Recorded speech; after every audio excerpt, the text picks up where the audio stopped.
Welcome to the Summer Motion Planetarium at Griffith Observatory. Before our show begins, I'd like to point out the exit you may use during the show in case you need to leave. It is a center exit located behind you and marked by the red exit sign. Please remain seated until the show is over. If, however, you must leave during the show, remember you cannot be readmitted. If you have not done so already, be absolutely sure that your cell phones and wireless headsets are turned off completely. No texting during the show. Your screen emits enough light to disrupt the program on the dome. Photography of any kind is prohibited during the show. We will be traveling through space and time. If at any time you should feel the effects of motion sickness, please close your eyes. The effect is purely visual and should pass. Now lean back and enjoy our live presentation of Time's Up.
I get it. It's the end of the world. Oh dear. Not another one. I mean, somebody somewhere is always claiming, it's the end of the world, right? I mean, it was just a few months ago, 7 months ago, that doomsayers were claiming that the Maya calendar had predicted the end of the world for December 21st, the winter solstice 2012, right? And now actually the Maya calendar makes no prediction like that, but even if it did, it really wouldn't matter, because did the world end on December 21st, 2012? No! Oh good, we're going backwards. Excellent. Nice. Yeah. Fearing the end of the world is actually a very old habit. People get very, very worked up about this kind of thing. But you know, we have to ask ourselves, what are we so afraid of? So let's take a look at the Maya calendar, but even more significantly, let's look at how we measure time. Now, our ancestors tracked the passage of time by learning the cycles of the sky. And even today, our clocks, our calendars reflect these same celestial cycles of the sun, the moon, the stars. First there's day and night, right? I mean, the ancient Maya of Mexico and Central America, and just about everybody else, counted time by counting days. Because every day, sun rises in the east, sets in the west. But our ancestors, they also saw the story of life and death in the cycle of day and night. Because born in each sunrise, the sun, matured throughout the day only to die each night, but then be reborn with the next dawn. And now today, we know the sun doesn't die and slip into the underworld each night. It just disappears from view. It's actually the turning earth that moves the sun over the western horizon, and draws us into Earth's own shadow. Lets the stars take over the sky.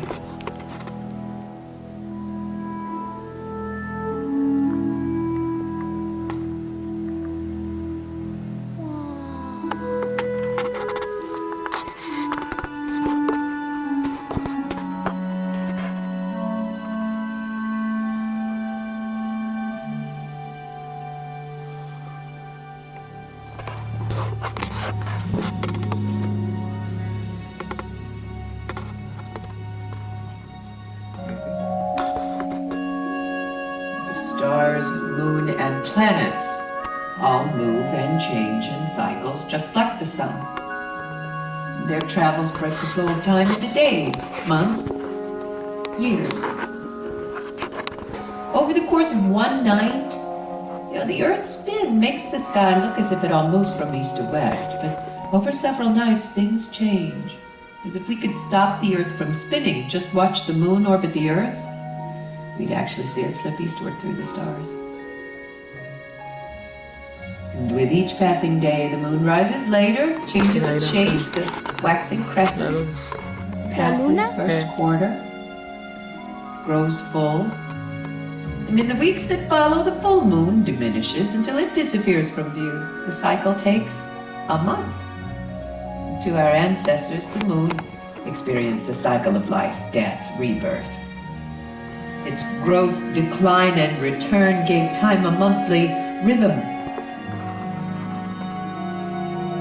The stars, too, change in cycles. Now, they rise and set with the daily turn of the sky.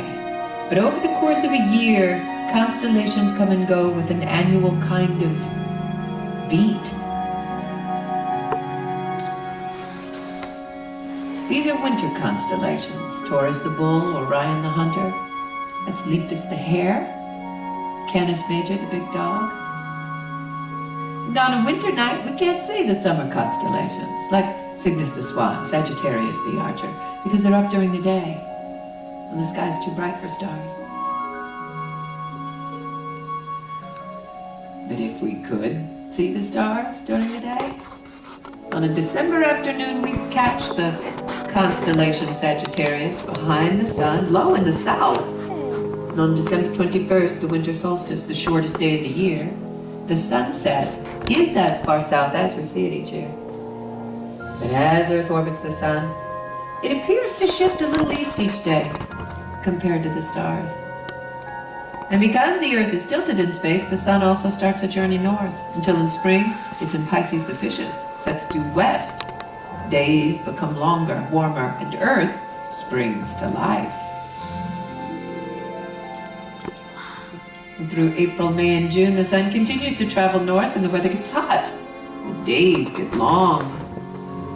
The sunset's journey slows down as we approach the longest day of the year, the summer solstice. The sun will be in Gemini, the twins. Fruit will ripen, crops will mature. But then, the journey stops. The sunset turns around, starts back south. And on the autumn equinox, it'll set due west again in Virgo, the maiden of the harvest. The days will be shorter and fall will arrive. And through the seasons, nature tells a real story of birth, life, death, rebirth. And over generations of storytelling, we've linked this cycle of life and death with the cycles of the sun, moon, and stars. And the story continues as winter approaches. The sun keeps moving south, but moves less and less each day until it will come to a stop again on the winter solstice. This will be the end of one seasonal cycle and the beginning of the next. And despite the fact that year after year people had seen the sun slip south like this and stop and then turn back north, they still worried that this time the sun might not turn around. May that be an eternity of winter, the end of the world. And now this never happened. We still worry about apocalyptic endings. Today's catastrophe conspirators, boy, they sure did want us to think the end was near. The coincidence of 2012's winter solstice with the supposed end of the Maya calendar certainly added fuel to their fire. Story grew so fantastic that December 21st, 2012 became the deadline for a perfect storm of imagined disasters. I mean, you may have heard that a rogue planet was headed our way. And now our solar system is full of comets and asteroids. We take the threat of cosmic collision very seriously. We have telescopes searching the sky. We'd see a rogue planet if it were there. But we didn't. You may have also heard that the planets were going to line up. Now, if they were aligned, the planets would all bunch together kind of like this. But it's not really clear what this would mean, because even lined up, the planets don't have enough gravity to affect Earth. But it really doesn't matter because they are not aligned. They're all over the place. Yeah, no, this was the sky for December 21st, 2012. And this is Mars, but Jupiter's way over here. And Venus, Mercury, and Saturn are on the other side of the solar system, behind us, out of sight. But they were also scattered in the sky. And now Uranus and Neptune are too faint to see without a telescope, but if we could, Uranus is here. And Neptune is over here. Yeah, the positions of the planets are determined by their orbits in the solar system. And when we look down on them, well, they're all fanned out around the sun. They're not in a line. So no planet alignment, no rogue planet. Winter solstice happened just like it always does. Also, there was no galactic beam. Earth's magnetic poles did not flip. Storms on the sun were no different than usual. Where is all this end of the world business coming from? Well, this time, doomsayers claimed it was predicted in the Maya calendar. So, what does the Maya calendar really say about December 21st, 2012? Well, like everyone else, the Maya built their calendar around the cycles of the sun, moon, and stars. And from up here, it's easy to see why. Because everything moves in orbits. Everything circles in regular intervals of time. All calendars are based on this geometry of the solar system. But we know something about the Maya calendar because they recorded the passage of time on stone monuments, like those at Tikal, major Maya city in the Guatemala rainforest.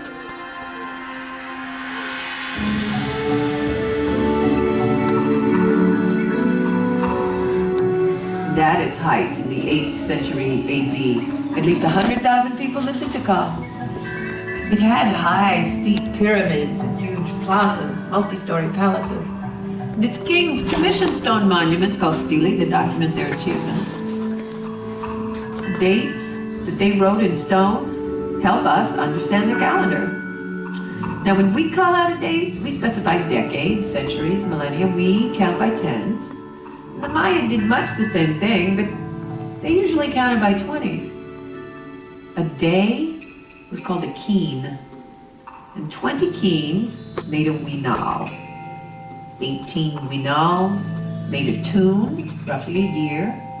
20 tunes was a katoon, about 20 years, and 20 katoons was a baktoon, about 400 years. And it is this last bundle, the baktoon, that is important here. As according to some inscriptions, 13 of these baktoons completed a cycle on December 21st, 2012, when the 13th baktoon ended. The doomsayers wanted us to believe that the end of baktoon 13 marked the end of time.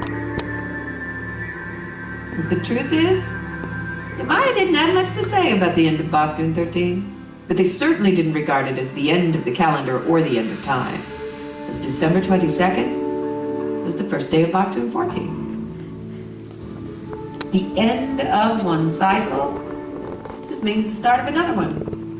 And those cycles continue for millions of years into the future.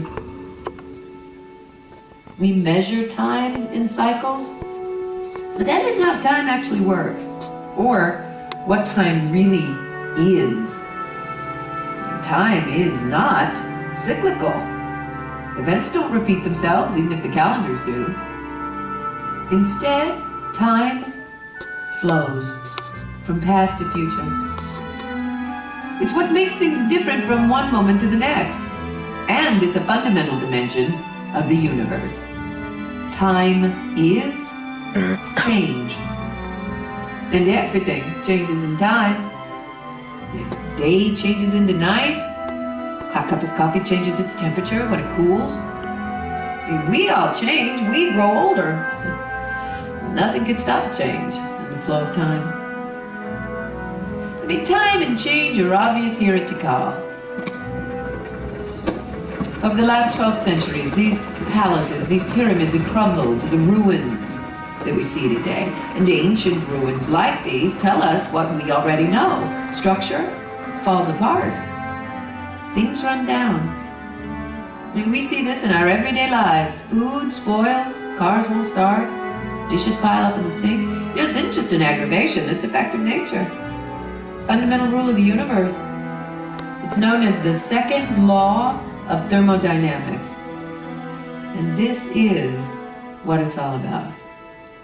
Energy spreads out. That's why the coffee cools. I mean, we see this everywhere.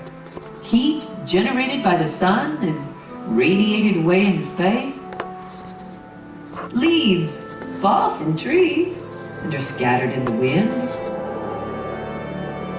Uncontained water flows. Rain falls, rivers run. Sound fades with distance. Energy always flows from where it is more concentrated to where there is less. And that is just what it does. But along the way, the flow of energy rearranges things into new and different forms. In the ruins of Tikal today look nothing like the great city that once stood here. The second law of thermodynamics drives time in one direction, from past to future. Cause always comes before effect. You know, imagine a world where time flows backward. I mean, this just doesn't make any sense.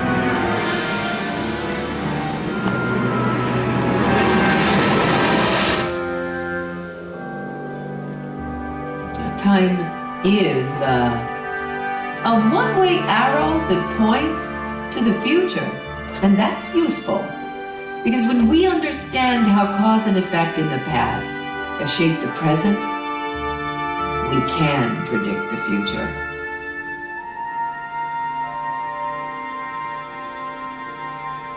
We make sense of time and give it meaning by weaving stories of cause and effect.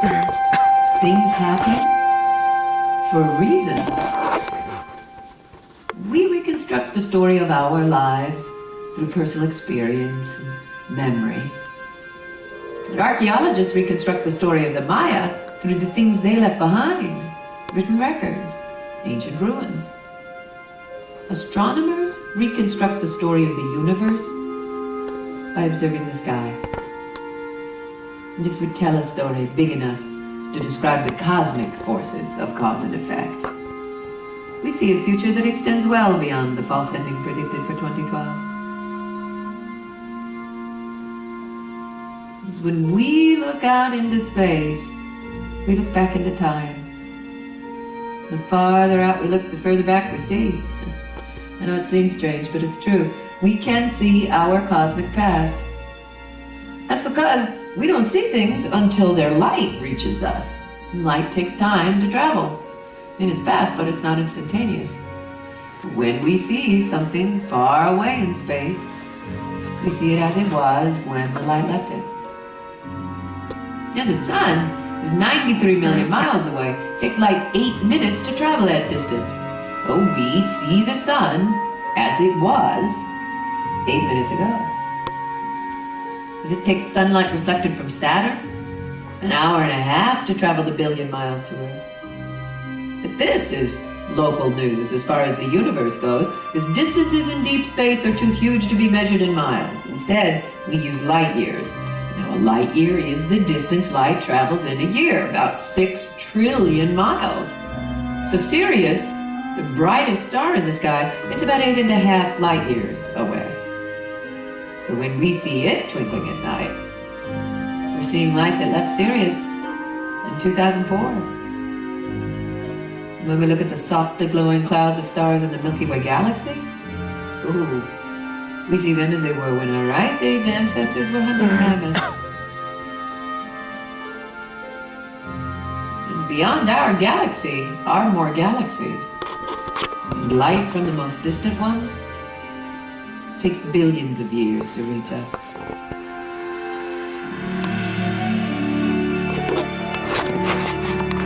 So, telescopes, time machines, and with them we can see our cosmic past and reconstruct the story of the universe. And now the Hubble Space Telescope gave us one of the deepest views back into the past we've ever seen. Beginning in late 2003, the Hubble Space Telescope stared at a tiny patch of seemingly empty sky, collected light for 11 days, revealed some of the most distant objects in the cosmos.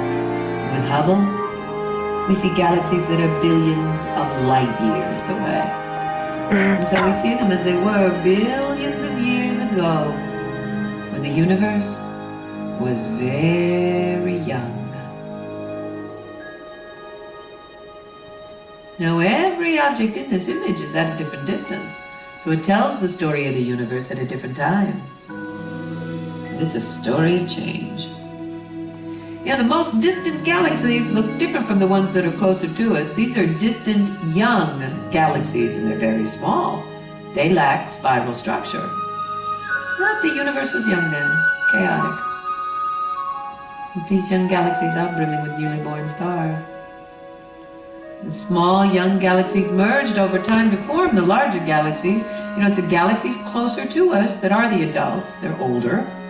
Some have spiral structure like our own Milky Way. These galaxies have evolved over billions of years, right in front of our eyes. Well, right in front of our telescopes. But it's not just the galaxies that have changed. The universe has changed too. The universe is expanding. And the universe is made of space and time, but space and time are not separate dimensions. Space does not simply fill the universe while time ticks by independently. Instead, space and time are a single fabric of space-time. And space-time fills the universe. No, and space-time is not rigid. Yeah, it stretches and it warps in the presence of mass and energy, and the result is astonishing. As time does not tick at the same rate everywhere in the universe. It passes faster in some places and slower in others. It slows down around matter. The denser the matter, the slower time passes.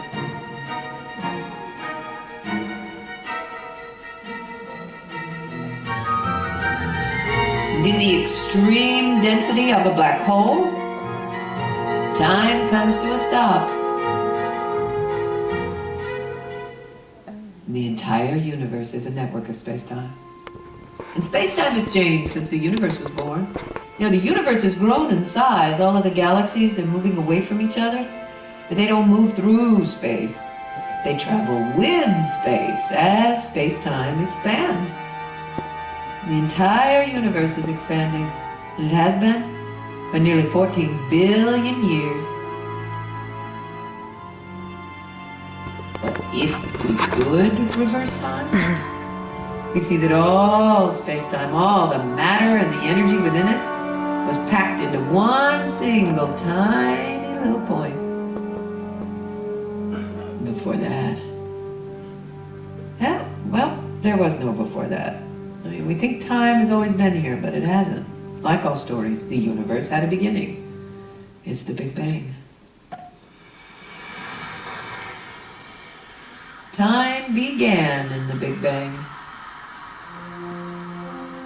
And from the beginning, the direction of time's arrow was set. Now, the Big Bang is the second law of thermodynamics in action, as energy spread out in a big way, as the universe expanded explosively. And as time passed, the universe cooled, and the enormous energy of the Big Bang crystallized, and the particles of matter, the building blocks of everything. And gravity pulled matter into a massive web-like structure, And at the junctions of the web, enormous clusters of galaxies were formed. Now, gravity and the second law play the leading roles in the story of the universe, as gravity pulls matter together, while according to the second law, energy spreads out as it is released. Out of this drama, new structures are formed. As inside galaxies, clouds of gas collapse into new stars that ignite with a nuclear blaze, and the energy radiates away into space as starlight. And throughout stars' lives, the nuclear fusion inside them converts simple atoms like hydrogen into more complex atoms like carbon, nitrogen, oxygen, atoms essential for life. And when stars die, they recycle their material to the gas from which they were born, and the ingredients for life are strewn through the galaxy. And over generations of stars and billions of years, a cosmic cycle of stellar birth, life, death, rebirth drives the evolution of the universe. And in one corner of one galaxy, our sun was born. And around the sun, gravity pulled gas and dust into clumps that became the planets. And one planet in particular was in the right place at the right time, with the right ingredients, under the right conditions, to form life.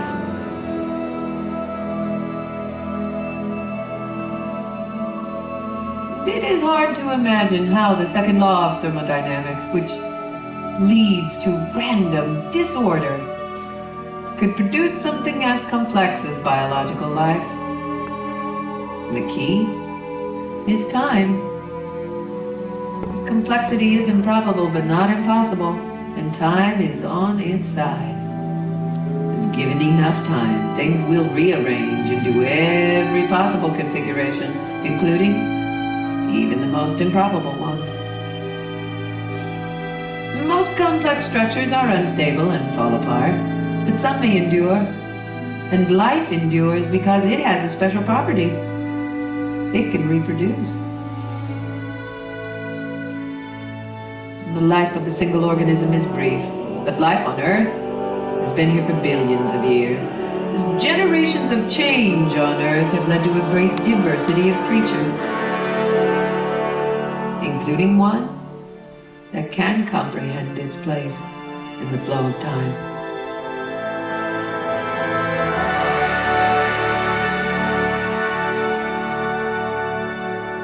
We are in the middle of our story, and the second law of thermodynamics will keep rearranging everything, and time will flow, and things will change. Billions of years from now, the sun will run out of nuclear fuel and swell, and life on Earth will end. But is that the end of life altogether? Maybe not. Jupiter's moons could be the next haven for life in our solar system. For a while. Eventually the sun will die, and when it does, it will recycle its material to the interstellar gas from which new stars and planets will be born. New life, new civilizations may emerge. But the laws of physics let us write the rest of the story. In the future, the universe will continue to expand. Galaxies will be carried farther and farther apart. In the very distant future, they'll be so far apart they'll lose sight of each other. The stars of the Milky Way galaxy will gradually cool until they fade and blink out.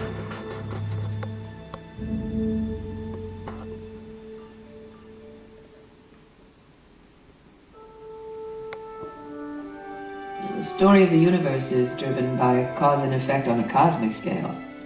There's little we can do about it. It's beyond our reach. We do have a part to play. I mean, it may be brief, but it's essential.